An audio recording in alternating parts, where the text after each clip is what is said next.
Hello guys, कैसे हैं आप सभी।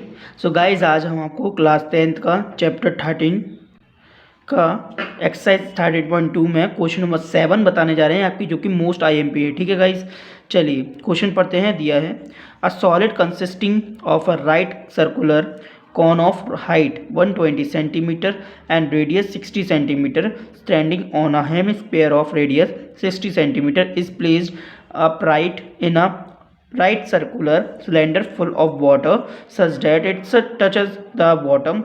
Find the volume of water left in the cylinder if the radius of the cylinder is 60 centimeter and its height is 180 centimetre.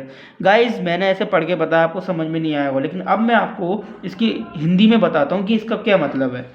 एक ठोस है, एक ठोस यानी कि बेटा ये बना हुआ है एक ये ठोस, ये पूरा एक ठोस है।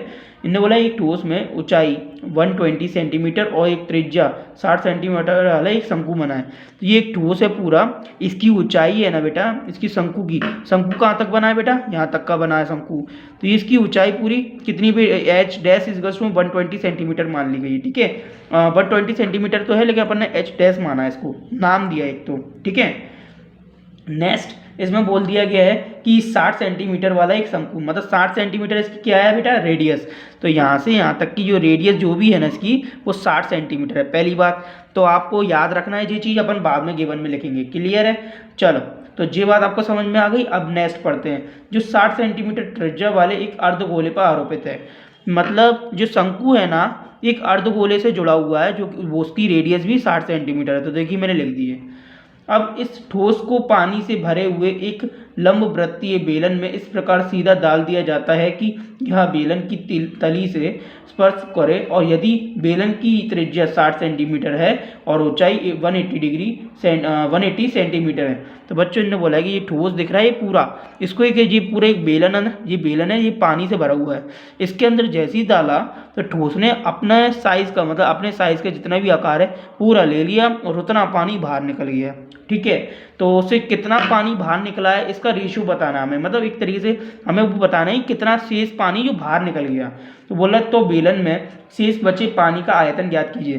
तो यहाँ पे जो पानी बाहर निकला, फिर बेलन में कितना पानी बचा है वो हमें बताना है आप लोगों को। ठीक है, तो ये बात आपको क्लियर हो गई है। तो चलिए अब हम फटाफट से गिवन में क्या क्या दिया है हम वो लिख लेते हैं, एंड फिर उसके बाद अपन फॉर्मूला लगाएंगे। तो पहली बात ये भी समझ लीजिए, यहाँ पे शंकु है, यहाँ हेमिस्फीयर है, मतलब कौन है, हेमिस्फीयर है और सिलेंडर है। ये तीन चीज़ें दी गई हैं। ठीक है, पहली बात हो गई।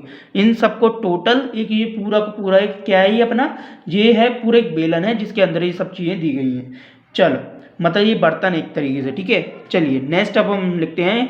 हमें क्या करना है, लेट कर लेते हैं हम एच डैश इजिकल्स टू में हमने क्या माना था बेटा, ये शंकु की हाइट है, हाइट वो 120 सेंटीमीटर, एच डैश मानी ना उसको, और रेडियस की आर, आर मतलब स्मॉल आर अपन ने मान लिया 60 सेंटीमीटर। Got it. नेक्स्ट नीचे एक और रेडियस दी गई है बेटा, तो वो नीचे रेडियस जो दी गई है आप देख रहे होंगे कि यहाँ पर देख रहे हैं ये शंकु की रेडियस भी 60 सेंटीमीटर है और अर्ध हेमिस्फीयर है उसकी भी रेडियस 60 सेंटीमीटर, और जो बेलन है यानी सिलेंडर है उसकी रेडियस भी 60 सेंटीमीटर, जो कि क्वेश्चन में बोल दिया गया है।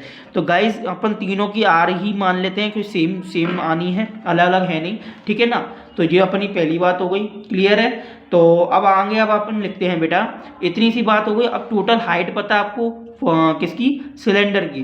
तो टोटल हाइट बेटा सिलेंडर की क्या दी गई है, एच इजकल्स टू में कितनी दी गई है, 180। ठीक है, 180 सेंटीमीटर। अब बच्चों देखो, जो हमने जो लिख लिया है इतना काफ़ी है, और भी आप चाहें तो लिख लीजिए बेटा, जो भी चीज़ दी गई है इसमें है ना। 180 के साथ साथ 60 डिग्री अगर आप अलग अलग लिखना चाहते हो तो लिख सकते हैं, कोई इशू नहीं है। देखिए अब ध्यान से जो मैं बोलूँगा वो समझिएगा।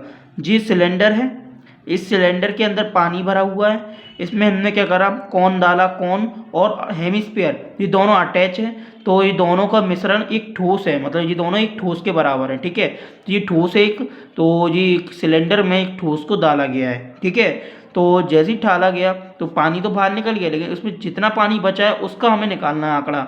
तो उसके लिए हमें क्या करना पड़ेगा, पूरे सिलेंडर में से इस ठोस को लेस करना पड़ेगा, मतलब माइनस करना पड़ेगा।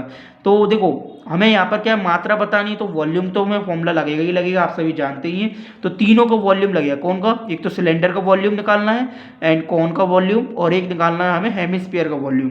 तो देखो कॉन और हेमिस्फीयर का वॉल्यूम हम निकाल के इनका सम कर देंगे, फिर पूरे में से लेस कर देंगे, मतलब पूरे का फिर जो ये सिलेंडर है ना उसका भी वॉल्यूम निकाल के इन दोनों को लेस कर देंगे, इन दोनों के सम को लेस कर देंगे, तो शेष जितना भी बचा होगा उतना निकल जाएगा, जाहिर सी बात है। तो चलो अब फटाफट करते हैं अकॉर्डिंग टू क्वेश्चन।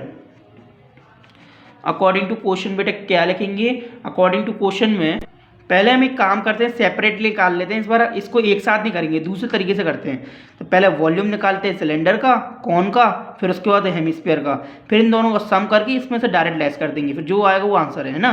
तो हम पहले निकाल लेते हैं, किसका वॉल्यूम निकालेंगे, वॉल्यूम ऑफ द सिलेंडर, ठीक है। तो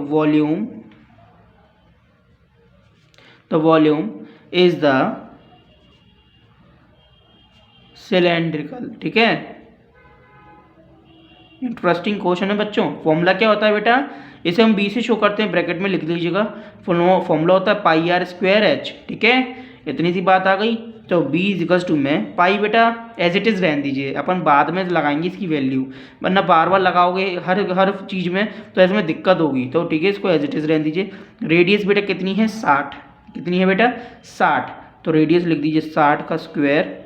हाइट कितनी बेटा इसकी सिलेंडर की 120 है ना बेटा, 120 है, कितनी है कि बेटा देखो जरा, नहीं सिलेंडर की हाइट है बेटा 180, ये देखिए टोटल, क्योंकि 120 तो बेटा कौन की है ना, तो 180 डालेंगे, ठीक है। चलिए ध्यान से करिएगा, ठीक है।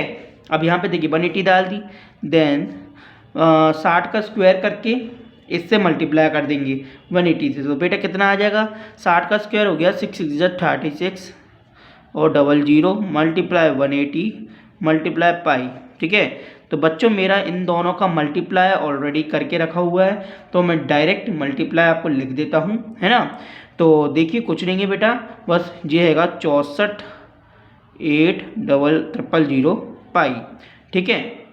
देखिए मैं आपको करके भी दिखा देता हूँ अगर आपको लगे तो, है ना। तो देखो 3600 में दो जीरो है ना, 2 जीरो और 1 जीरो, इसको बाद में लगा देंगे, ठीक है बेटा। तो 36 × 18 कर दो, 8 5 जब 40, 8 6 जब 48, 8 3 जब 24, 24 में ये जोड़ दिए 28, 6 3 8 जो होंगे बेटा 14, हाथ से लेख 4 5 6। अब देखिए 3 जीरो थे ना बेटा, 2 जीरो और 1 जीरो है ना, 1 2 3, देखो 64 8 है, आ गया ना 64,000 जी के नाम है 6,48,000 आ चुका। तो जी एज इट इज़ आना था, ठीक है गाइस, इस तरीके से मल्टीप्लाई होता है। चलिए देखिए पाई आ गया, इसको अभी है ना, इसको साइड में रख दीजिए बेटा, है ना जी। आपका बेटा क्या होगा B1, ठीक है, इसे लेट कर लीजिएगा B1, अदरवाइज जैसे आप कंफ्यूज ना हो, है ना। तो जी आपको हो गया B1, ठीक है, B1 हो गया। चलिए अब नेक्स्ट B2 की बारी आती है। तो V2 है volume of cone equals to, ये V2 होगा बेटा, ठीक है। तो वॉल्यूम ऑफ कॉन लिखा अपन ने। वॉल्यूम ऑफ कॉन में आपको सबको पता ही होगा कि शंकु के आयतन का फॉर्मूला होता है 1/3 pi r square h dash. Dash क्यों बेटा, आपको याद है मैंने डैश माना था, है ना, इसलिए। चलिए B2 इजिकल्स टू में 1/3 मल्टीप्लाई में पाई को लास्ट में कर दीजिए। रेडियस कितनी है बेटा 60 है रेडियस इसकी, तो 60 का स्क्वायर हो गया, है ना। मल्टीप्लाई में हाइट कितनी है बेटा 120 हैगी, और मल्टीप्लाई में पाई एज इट इज़ रहेगा, ठीक है।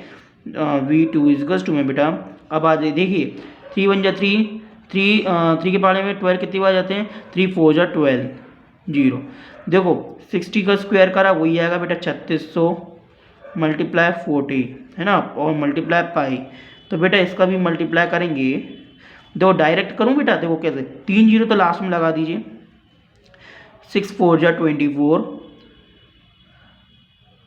ठीक है, 2 हासिल में, 4 3 जा 12 12 13 14 आ गया आपका। और ये दो कितने जीरो बेटा, ये लास्ट में 3 जीरो लगे हुए हैं, और ये आपका पाई एज इट इज़ आ जाएगा, ठीक है गाइज, ये आपको आ गया बेटा। तो जी अपना आ गया B2 यानी कि शंकु ऑफ वॉल्यूम ऑफ शंकु, ठीक है, मतलब कौन। अब नेक्स्ट बेटा अपन निकालेंगे कौन सा, वॉल्यूम ऑफ हेमिस्फीयर।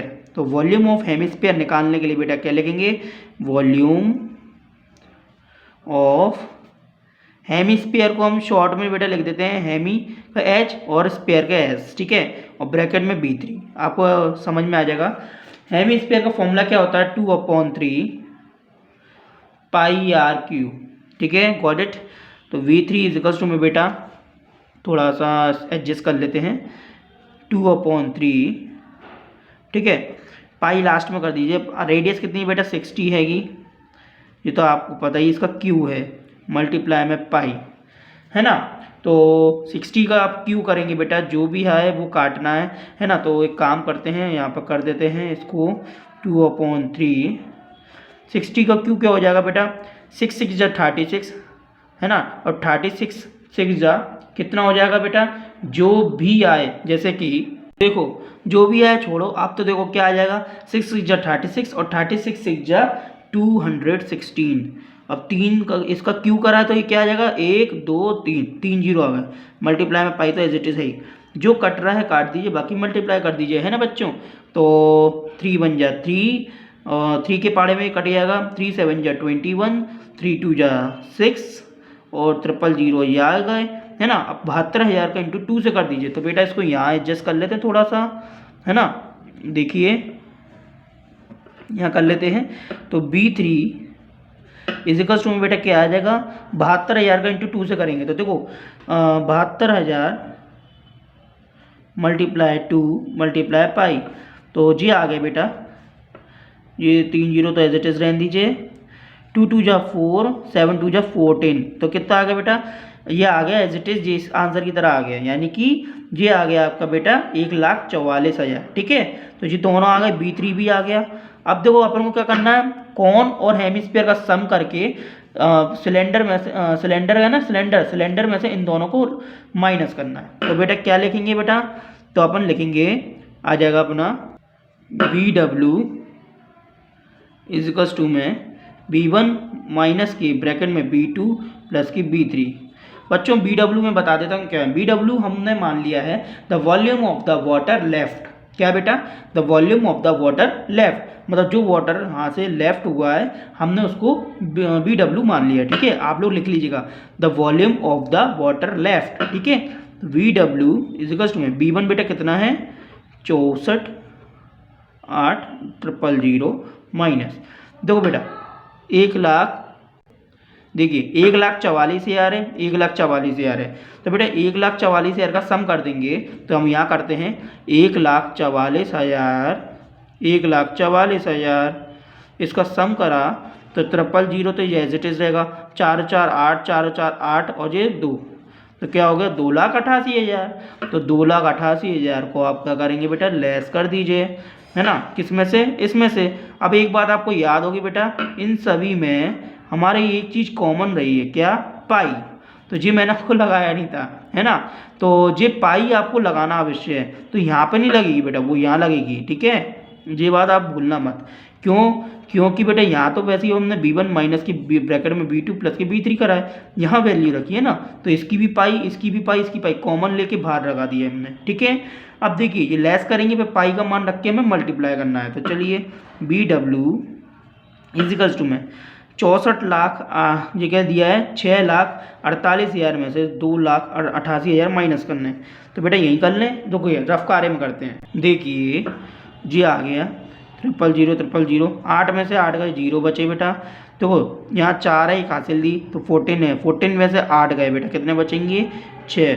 यहाँ पे 5 में से 2 गए 3 बचेंगे, 3,60,000 बचा बेटा।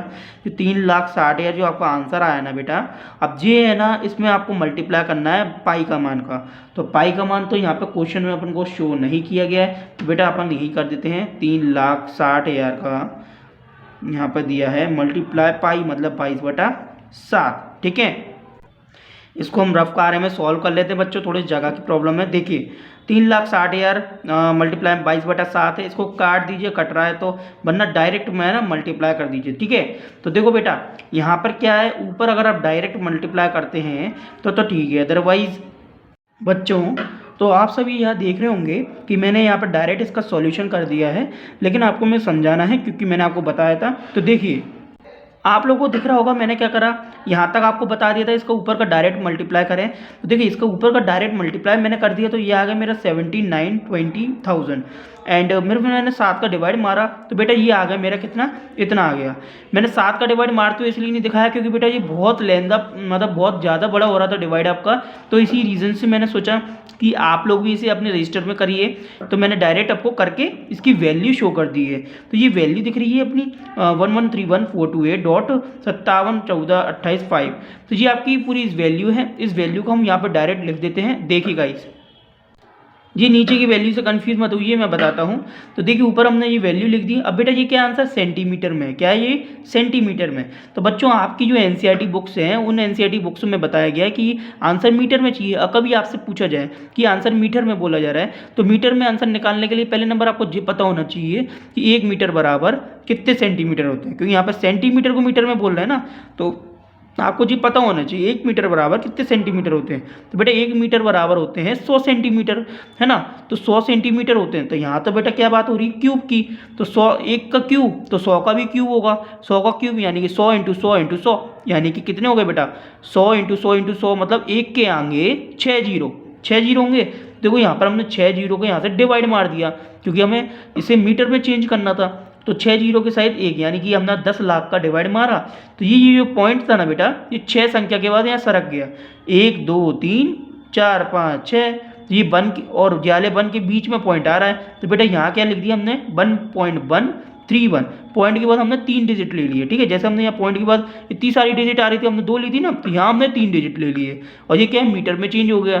तो गाइज इस तरीके से हमने क्या करा है, इस क्वेश्चन को सॉल्यूशन करा है।